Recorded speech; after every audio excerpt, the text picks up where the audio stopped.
Every year, hundreds of bills come out of the Idaho legislature on topics that will impact all our daily lives. We'll keep you up to date on what's happening at the Idaho State House all during the legislative session. Search Idaho Matters wherever you get your podcasts.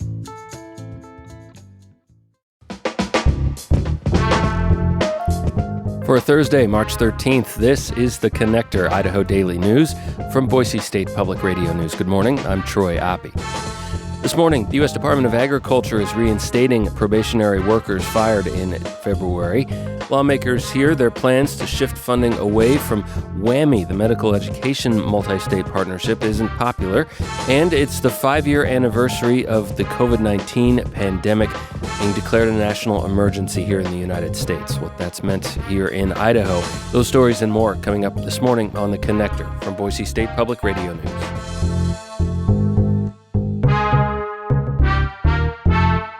Idaho will be the only state in the union to use the firing squad as its preferred method of execution.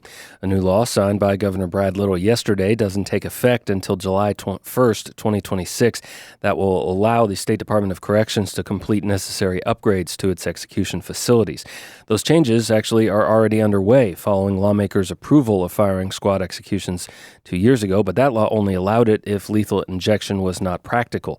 5 states in the U.S. have the option of firing squad executions. The first such execution in the United States in 15 years was actually last week in South Carolina. An Associated Press reporter described it as abrupt, fast, and violent. There are currently 9 inmates on death row in Idaho, and Brian Koberger faces a potential death penalty in a trial this summer. He's alleged to have killed 4 University of Idaho students in 2022. The Idaho House slapped down a proposed constitutional convention to impose congressional term limits and a federal balanced budget amendment. Here's James Dawson with more. Article 5 of the U.S. Constitution allows state legislatures to propose amendments to the country's founding document. That's if 2/3 of the states agree to create a convention. High-profile opposing political groups fight against such a convention, since the U.S. Constitution doesn't lay out any rules for the process. House Democratic leader Elena Rubel agrees with them. She says any changes could be up for debate, like the First and Second Amendments. We are not a flaming train wreck where we have to just go back to the starting board and start all over. Republican Representative John Vanderwoude says it's worth the risk to rein in what he calls a runaway government. The same people in this body and across the aisle that will vote against any federal dollars coming here don't want to tell the federal government, you need to cut your budget and get it back in line. In the end, the proposal failed 26-44. James Dawson, Boise State Public Radio News.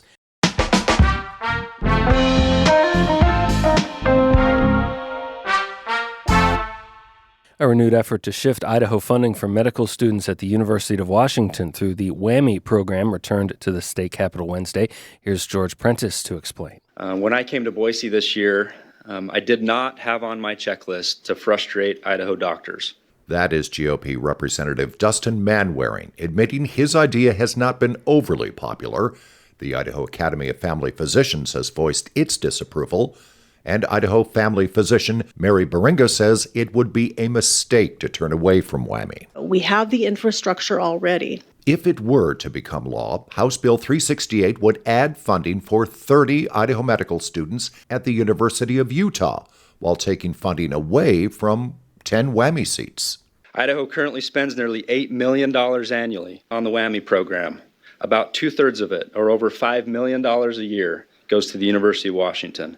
But Baringa says WWAMI has been a good investment for Idaho. The money initially goes to Seattle, but then it follows the student where they do their rotations. So that money comes back into Idaho to the sites. The House Education Committee agreed to advance the measure, sending it to the full House for consideration. George Prentice, Boise State Public Radio News.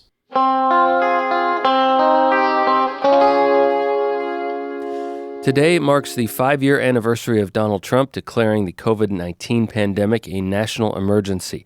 On Friday, March 13th, 2020, Idaho also announced its first detected case of the virus in the state.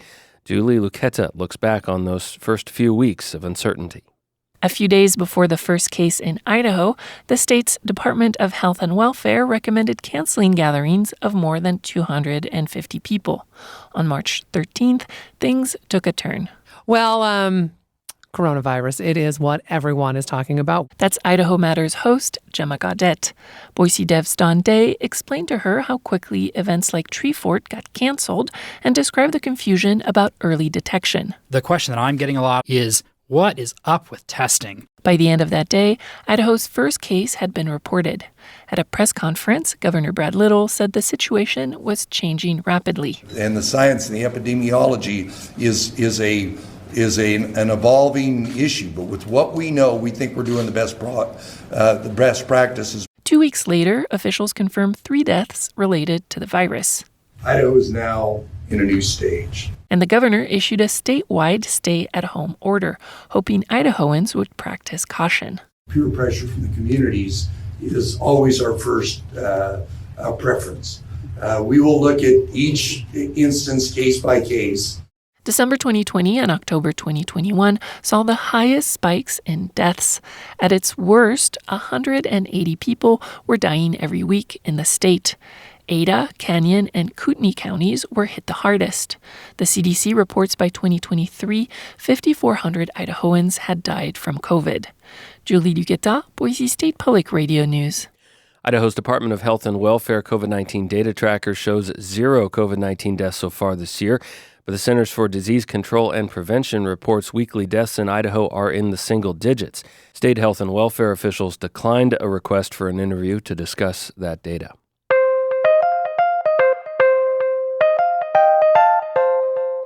The U.S. Department of Agriculture is set to reinstate thousands of workers laid off in February. That includes many hundreds of Forest Service workers here in our region. For the Mountain West News Bureau, Murphy Woodhouse has reaction.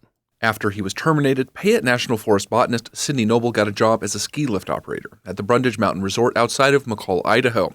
During his shift Tuesday, he learned that the USDA, the Forest Service's parent agency, intended to start paying terminated probationary workers like him this week and provide back pay. I'm very excited about that, yes. It's been quite the emotional roller coaster this past almost 4 weeks now. The USDA says it will, quote, work quickly to develop a phased plan for return to duty. And while those plans materialize, all probationary employees will be paid.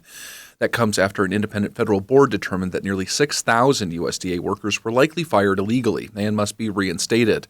Noble got the lift gig to be able to pay rent for the time being in the pricey resort town. He says he spent a decade working toward a biology PhD that would enable him to work for the agency. I want to serve the American people and work for our national forest system. There's no place he'd rather work.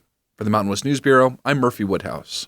Separately, the USDA says it's ending 2 pandemic-era food programs that provide food from local farms to schools and food banks. The Associated Press reports the $1 billion program spent about $660 million helping schools and child care centers buy food from local growers. The program primarily benefited districts with chronically underfunded food programs. That's according to the School Nutrition Association. Here in Idaho, spokesman for the State Department of Education says Idaho's application for funding from that program for the upcoming year was for more than $3 million, about $2.6 million of which was directly for food purchases, but the program was ended. A USDA spokesman told the AP the COVID era was over and the department's priorities would reflect that.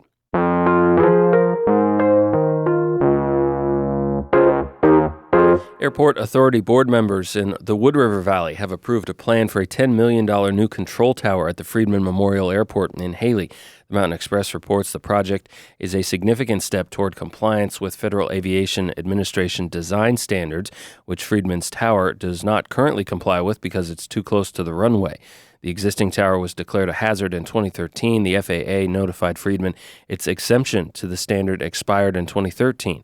Friedman officials say they initially intended to operate a remote tower with video cameras, but the FAA disbanded that program in 2022, sending Friedman plans back to the drawing board. Construction on the 85-foot new tower plan approved this month won't begin for about 2 years as it undergoes environmental and design reviews. The FAA will cover all but 5% of the cost. Wells Fargo is closing some bank branches in Idaho and laying off workers. The Idaho Statesman reports the bank notified federal regulators it would close its Boise branches on Collister and Vista Avenues. A spokesman told the Statesman branches would shutter this spring. The bank will still have 11 locations in Idaho, down from 27 in 2004. Wells Fargo also laid off 55 workers at a Boise call center in February. That's according to filings with the State Department of Labor. The bank has also laid off around 700 workers in neighboring Oregon as it shuttered multiple offices in the Portland area. In sports, if Boise State men's basketball wants any chance at an NCAA tournament berth, they'll need to start with a win over San Diego State for the first time this season. Those two teams play this afternoon in the quarterfinals of the Mountain West Tournament in Las Vegas. Tip-off is at 3:30 Mountain Time. The broadcast is on the CBS Sports Network. That's The Connector for this Thursday, March 13th. I'm Troy Oppie. Our digital strategy manager is Lacey Daly. Our general manager is Tom Michael. Our news director is Sasha Woodruff. Like and subscribe. That helps other people find this podcast, too. And I hope you have a great day. We'll be back with you again on Friday morning.